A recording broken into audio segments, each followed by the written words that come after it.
yeah, the Pro. Yeah.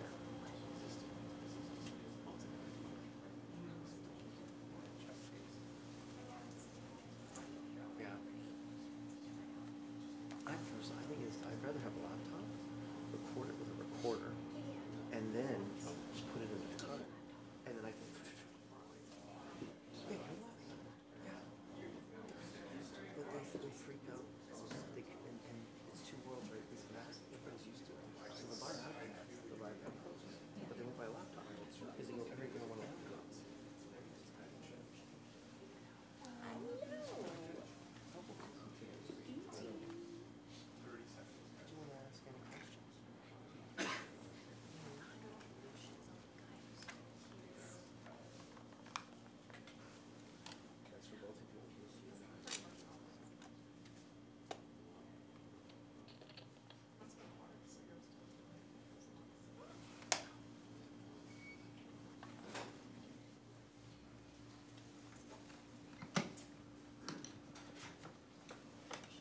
Good morning, everybody, and thank you all for coming.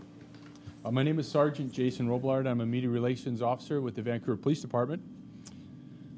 The Vancouver Police has teamed up with the Vancouver School Board and the Combined Forces Special Enforcement Unit of BC to introduce the End Gang Life program into Vancouver schools. Behind me, we have some special guests. Joining us today, our first Superintendent Michelle Davey from the Vancouver Police, Assistant Superintendent Robert Schindel from the Vancouver School Board, Staff Sergeant Lindsay Houghton from CFSU BC, Sergeant Brenda Wenpenny from CFSU BC, Sergeant Mike Stevens from the VPD's Youth Services Section and School Liaison Section, Constable Kevin Grewal from the VPD's Gang Crime Unit, Constable Andy Ramage from the VPD's Gang Crime Unit. Speaking today will be Superintendent Michelle Davey from the Vancouver Police, followed by Staff Sergeant Lindsay Houghton from CFSU BC. We ask you please save any questions for our speakers until after the announcement.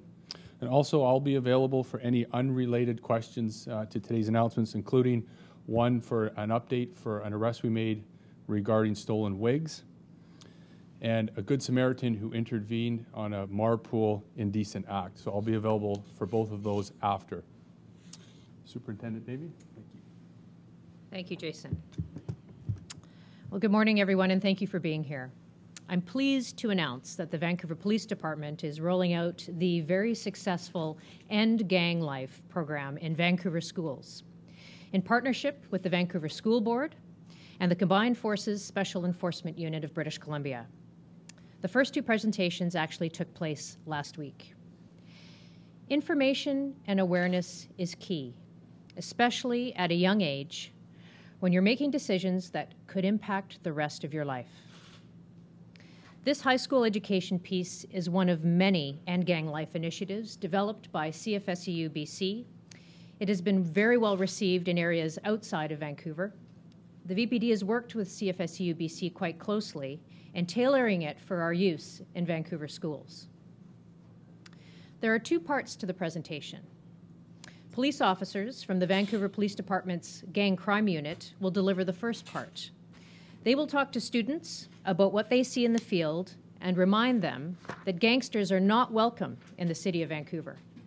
Further, they will shine a light on the criminal and safety ramifications of being in a gang or being associated to gang members. The second part of the presentation is very powerful. It features a frank, open talk by a young man who used to be a gangster. He will talk about what led him to the gang life, his time in jail, and the valuable lessons he learned from his experiences.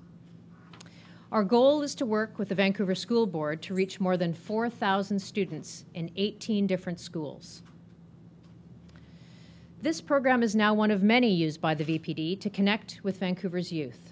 For example, through the VPD Cadet program, we offer a 24-week unique experience for at-risk youth in grades 10 to 12.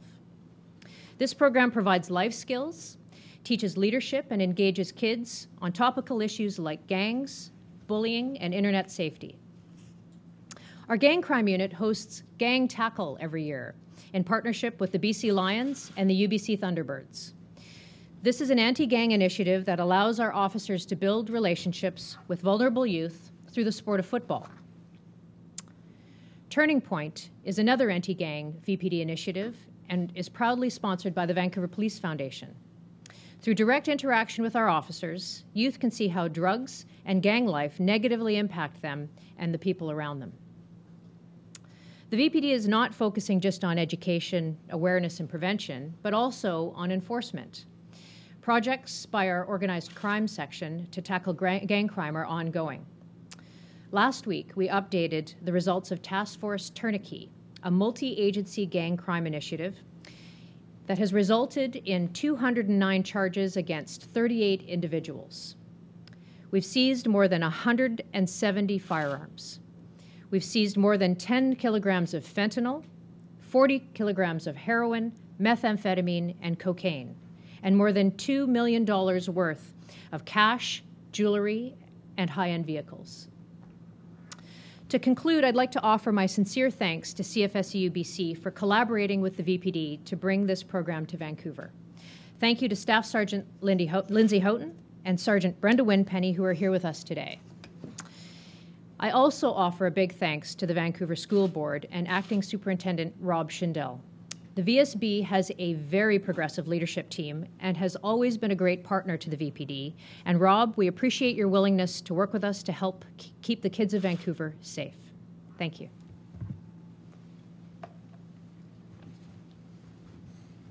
Good morning. Thank you, ma'am. It's nice to be back at the podium here at the VPD. It brings back some good memories. I'd like to thank Superintendent Davey and the Vancouver Police Department for partnering with the Combined Forces Special Enforcement Unit of BC and our End Gang Life initiative. I don't think I'm saying anything that people don't already know, but police are not going to arrest our way out of gang problems. If we're going to be successful in preventing youth and young adults from getting involved in gangs, it's going to take a long-term, coordinated, evidence-based strategic approach. It will take police working hand in hand with educators, parents, community, media, other police agencies, and perhaps most importantly, the youth themselves.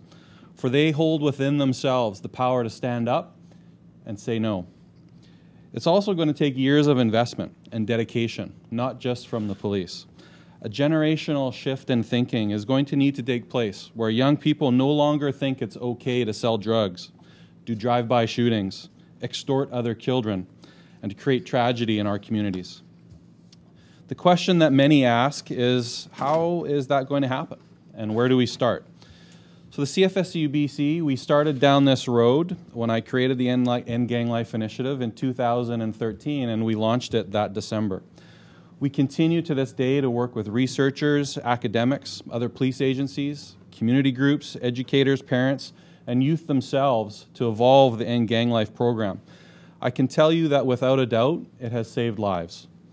Being in the role as a police spokesperson for going on 10 years now, I can't count how many times anymore I've said the phrase, one death is one too many.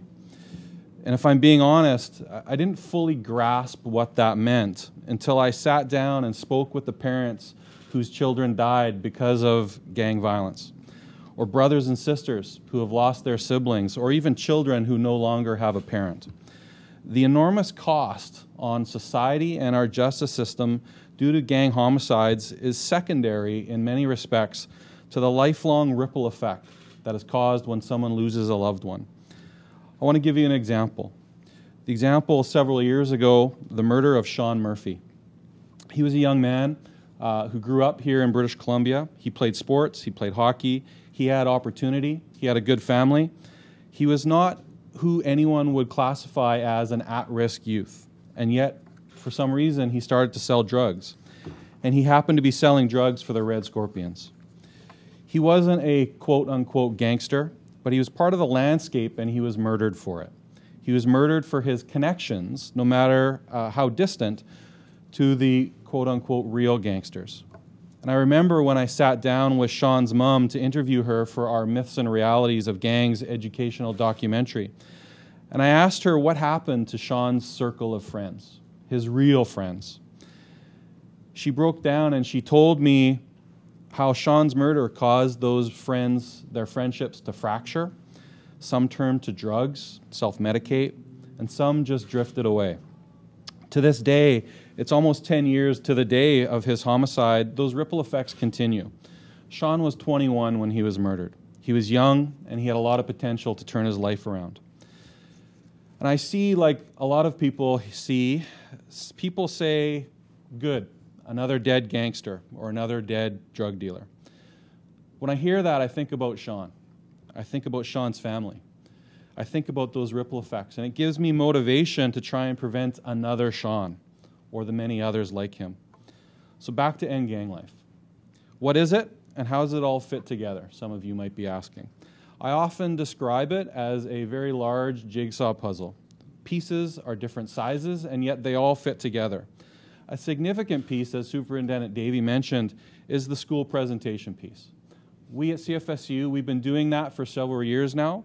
We're at over 65 schools around the province, close to 30,000 kids in British Columbia. Inevitably, after every presentation, we not only have teachers telling us and thanking us that they've never seen the kids so engaged, but we often have the kids coming up to us and telling us that our message has empowered them to make positive choices, to say no to gangs. In fact, sometimes right then and there, they tell us that they're being actively recruited to sell drugs, and they're empowered to say no. I can tell you without hesitation, that is unbelievably validating for us. We have our public service announcements, our posters, our educational videos, some of them you see here today, an educational facilitator's guidebook to lead discussions with youth, and our Understanding Youth and Gangs booklets, and many more pieces, and I can assure you that many more are going to be developed over the coming years. All of these are free and available to anyone who wants them. We've not only sent them to agencies across the province, but across Canada, including other police agencies who are actively using them here in Canada, but even internationally. We also, as many know, have at CFSU a gang intervention and exiting program. Using a combination of our End Gang Life materials, concepts and best practices and intervention strategies and techniques, in the 2 years that that intervention and exiting program has been up and running, we've had 245 client referrals. 55 successful interventions where we've now exited people from the gang lifestyle or prevented them from joining. So you can imagine the prevention of harm that we've been able to cause to society. That small team that I have of 5 people is currently actively supporting 109 individuals around the province to stay out of the gang lifestyle. So when I get asked, how does End Gang Life work? I can tell you it works really well. Adding the Vancouver Police is going to make a significant difference to us.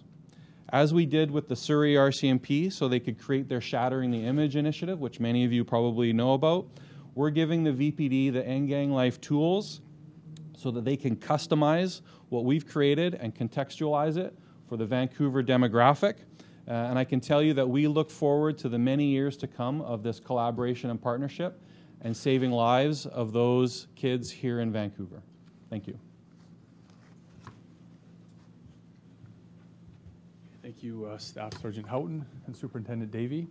I'll now open it up to any questions you have, and I'll try my best to facilitate who's best to answer the question. So if you have any questions, please feel free.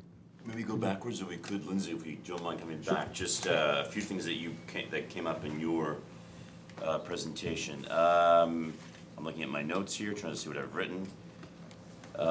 You said off the top, they can't arrest their way out. And I think I know what you mean by that, but if you could, what does that mean? Enforcement is not the only solution. You know, the police, as most people know, are a part of the criminal justice system. We are not going to be able to arrest successfully every single person involved in the gang lifestyle. We need a continuum of services, and that starts with education, prevention, and then continues across the spectrum to disruption, suppression, and enforcement. I don't think anyone will argue with us, at least I hope not, when I say some people need enforcement action taken against them. But other people, it's very successful to intervene early. The old ounce of prevention, pound of cure analogy certainly holds true. Sean, the little guy, if I could. Sean Murphy was his Sean name? Murphy, yeah. Sean Murphy.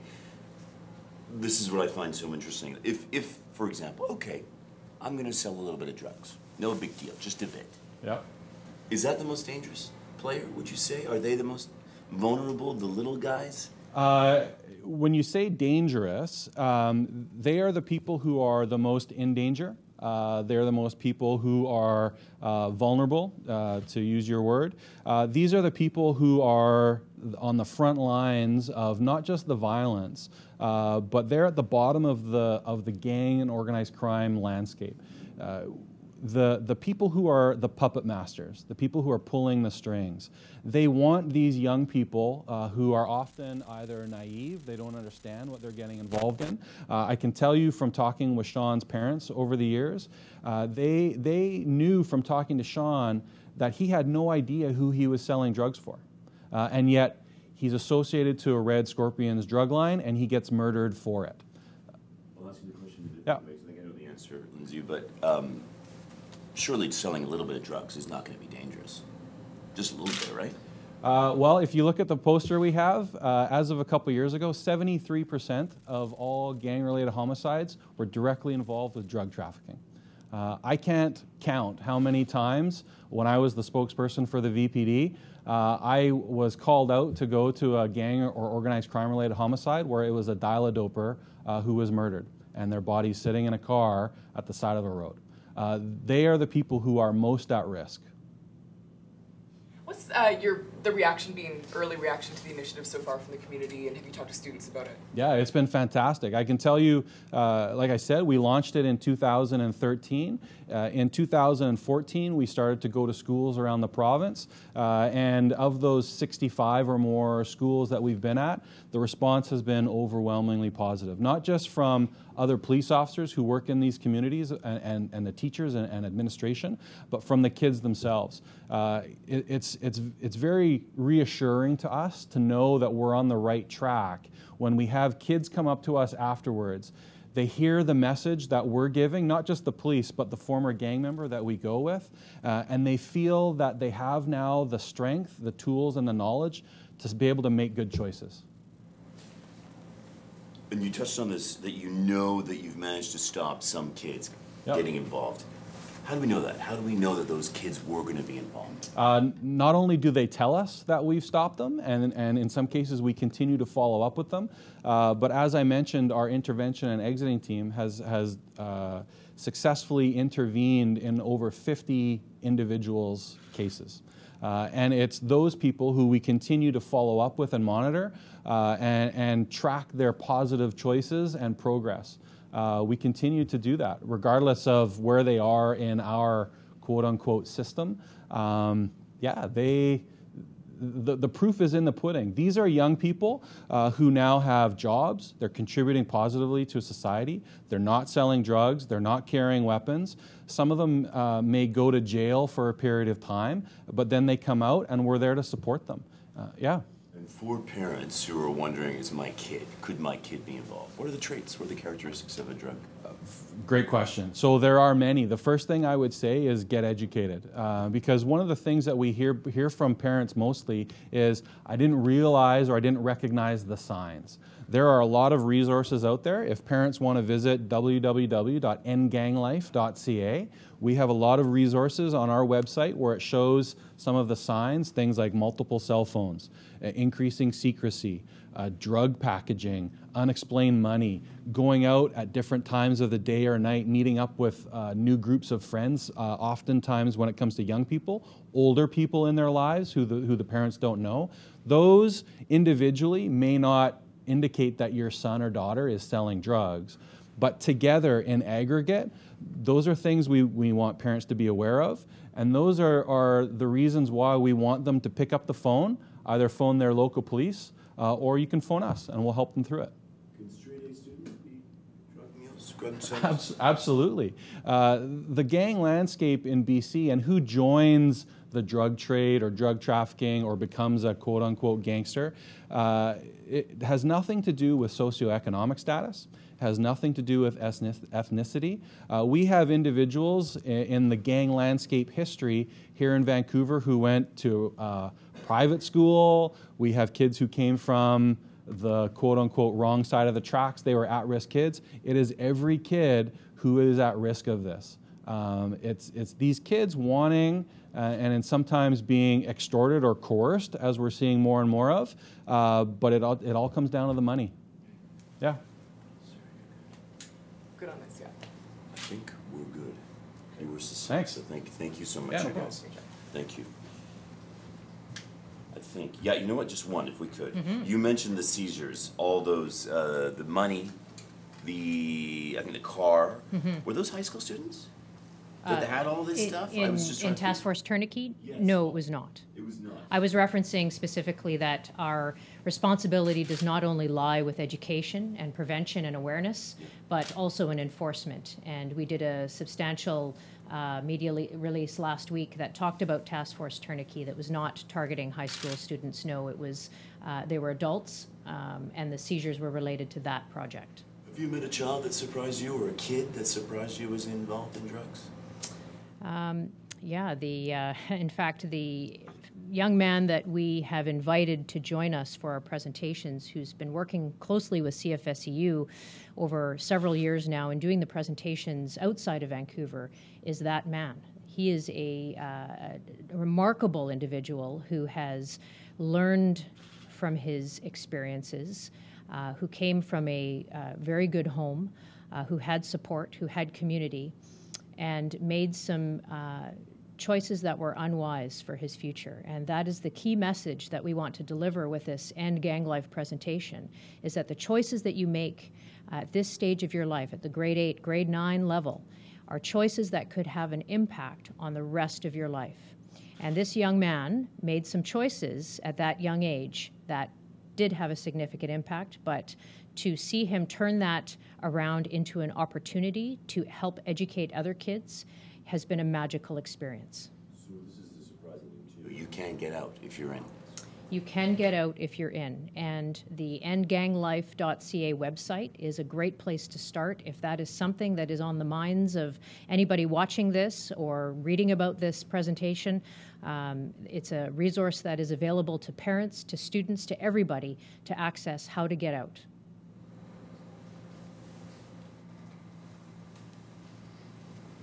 Well, thank you, everybody, for coming today, and I'd like to thank our guests. Sorry. We'll get you afterwards. Extra stuff afterwards. Yes, yeah. Yes. So, Yeah. okay, yeah, thank you, everybody, for coming, our special guests and media, and I will address some unrelated questions after. We're just going to hit pause, and I'll come back in a moment. Thank you.